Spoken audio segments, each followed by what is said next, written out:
အားလုံးပဲမင်္ဂလာပါဒီနေ့မှာတော့ကျွန်တော်ကဒီကိုယ့်ရဲ့ဘဝကိုပြောင်းလဲနိုင်တဲ့အခြေအနေထိ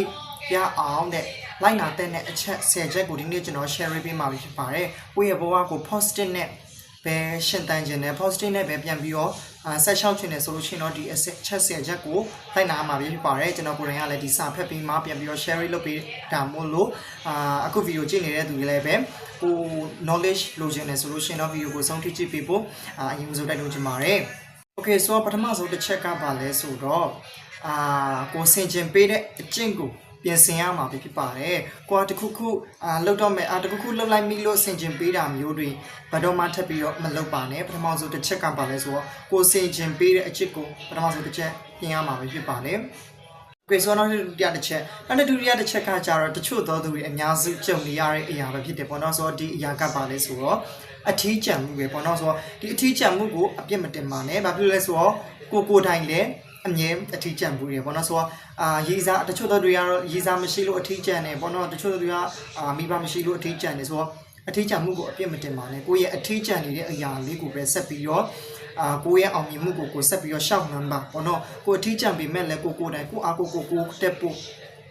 ကိုတင်ယူပါလေ့လာပေါ့နော်ဆိုတော့ဒုတိယတစ်ချက်အနေနဲ့အထီးကျန်မှုကိုအပြစ်မတင်ပါနဲ့ Okay ဆိုတော့နောက်ထပ်တရားတစ်ချက်ပေါ့နော်နောက်ထပ်တရားတစ်ချက်နောက်ထပ်3ချက်တစ်ချက်အနေနဲ့ကပါလဲဆိုတော့ဒီကိုအကောင်းမမြင်တဲ့ရက်ဝန်တွေနဲ့ရှောင်ပါပေါ့နော်ဆိုတော့ကျွန်တော်အများစုကြုံတွေ့ရတာကပါလဲဆိုတော့ဒီပတ်ဝန်းကျင်တွေဆိုလို့ရှိရင်တချို့သောပတ်ဝန်းကျင်တွေကကိုအကောင်းမမြင်ကြဘူးတချို့သောတငယ်ချင်းတွေဆိုလို့ရှိရင်လည်းကိုအကောင်းမမြင်ကြတဲ့သူတွေရှိရဲပြီးတော့ကိုလာပြီးတော့ဗလိန်နေတဲ့သူတွေပေါ့နော်ကိုအကောင်းမမြင်တတ်တဲ့သူတွေနဲ့ဝေးရှောင်ပေါ့နော်သူတို့နဲ့သွားပြီးတော့မပတ်သက်တဲ့သူတို့ကိုလည်းသူတို့ဘာပဲပြောလဲပဲကိုစိတ်ထဲမှာဘယ်တော့မှမထားပါနဲ့အကောင်းမမြင်တတ်တဲ့သူ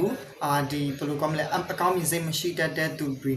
ရဲ့ဝန်ထဲမှာမနေပါနဲ့ရှောင်ကြည့်ပါနောက်ထပ်တစ်ချက်အနေနဲ့ share ပေးတာဖြစ်ပါတယ်နောက်ထပ်လေ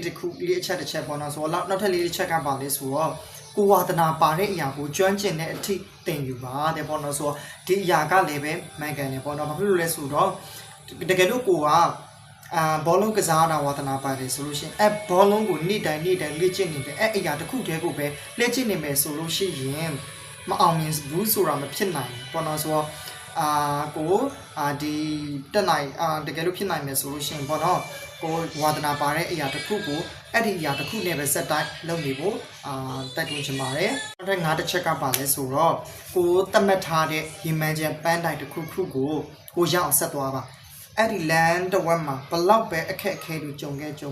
ကယူမဆိုင်ပါနဲ့အခက်အခဲတွေကိုကြော်လွားပြီးတော့ကိုသတ်မှတ်ထားတဲ့ဒီ band တိုင်ကိုရအောင်ဆက်ပြီးတော့တက်လန်မဖြစ်နိုင်ဘူးဆိုတာမရှိဘူးမစ조사လို့ဒါမဖြစ်နိုင်တာပေါ့နော်ဆိုတော့ဆက်ပြီးတော့စ조사နေဖို့ငါတစ်ချက်အနေနဲ့ share ပေးပါshare ပေးချင်ပါတယ်အဲ့6တစ်ချက်နေကပါလဲဆိုတော့အမြဲတမ်းတက်ကြွအောင်နေဖို့လိုတယ်ပေါ့နော်ဆိုတော့အမြဲတမ်းဝမ်းနေနေပဲအမြဲတမ်းကြိတ်ကွဲနေမယ်အမြဲတမ်းအသေးကွဲနေမယ်ဆိုတာမဖြစ်နိုင်ဘူးပေါ့နော်ဆိုတော့အမြဲတမ်းတက်ကြွနေအောင်နေပါအမြဲတမ်းပျော့အောင်နေပါတကယ်လို့ကိုကအမြဲတမ်းပဲဝမ်းနေနေမယ်ဆိုလို့ရှိရင်ကိုယ်တိုင်ပဲခံစားရတယ်ဘယ်လိုဆိုလူလောကမှာနေရတာခဏတာပဲဆိုတော့ကိုရဲ့ဘဝမှာကိုပြောနေတက်ဖို့6တစ်ချက်အနေနဲ့ share ပေးရခြင်းပဲဖြစ်ပါတယ်ခုနှစ်တစ်ချက်ကပါလဲဆိုတော့အချိန်ကိုအာယုံစိုက်ပြီးတော့အလုပ်လုပ်ပါတဲ့ပေါ့နော်ဆိုတော့အချိန်ဆိုတာလည်းလူရက်တံပိုးပဲပေါ့နော်အချိန်သာနှောင်းသွားမယ်ဆိုလို့ရှိရင်ပြန်ပြီးတော့နောက်ဆုတ်လို့မရဘူးပေါ့နော်ဆိုတော့အချိန်တစ်ခုကိုလေးစားပြီးတော့အလုပ်လုပ်ပါရှစ်တစ်ချက်ကပါလဲဆိုတော့မကောင်းတဲ့အလေ့အကျင့်တွေကိုရှောင်ကျဉ်ပါမကောင်းတဲ့အလေ့အကျင့်တွေကို short ချပါပေါ့နော်ဆိုတော့နားလည်လောက်မယ်လို့ညွှန်လင်းပါတယ်နောက်ထပ်9တစ်ချက်ကပါလဲဆိုတော့တက်ပတ်ဝန်းကျင်ကို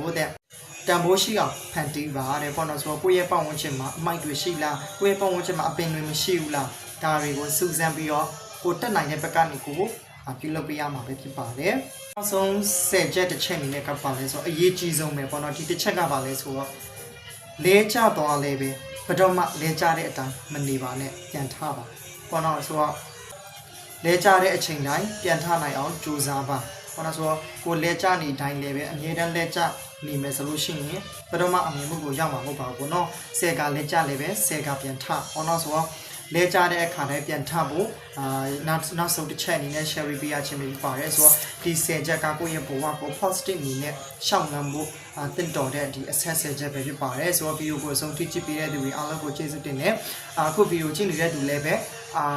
knowledge ရမယ်လို့မျှော်လင့်ပါတယ်ကိုစီက message ရမယ်လို့လည်းမျှော်လင့်ပါတယ်ဆိုတော့နားမလည်တဲ့အပိုင်းလေးတွေရှိရဆိုလို့ရှိရင်လည်းပဲပေါ့နော်ကျွန်တော်ရဲ့ဒီ comment မှာပြန်ပြီးတော့မေးထားလို့ရတယ်ပေါ့နော်ကျွန်တော်ပြန်ပြီးတော့ share ပြန်လုပ်ပေးမှာဖြစ်ပါတယ်ဆိုတော့ကိုသိချင်တဲ့အပိုင်းလေးတွေ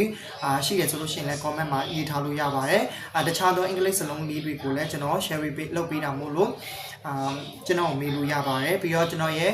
YouTube channel ဆိုလို့ရှိရင်တော့ subscribe လေးလုပ်ပေးခဲ့ဖို့လည်းတောင်းဆိုချင်ပါတယ်ကျွန်တော်ရဲ့ Facebook page ဆိုလို့ရှိရင်လည်းရှိရပေါ့နော် Facebook page လေးကို follow လေးလုပ်ပေးခဲ့ဖို့တောင်းဆိုချင်ပါတယ်ဆိုတော့နောက်ထပ် video မှာပြန်ဆုံမယ်နော် bye bye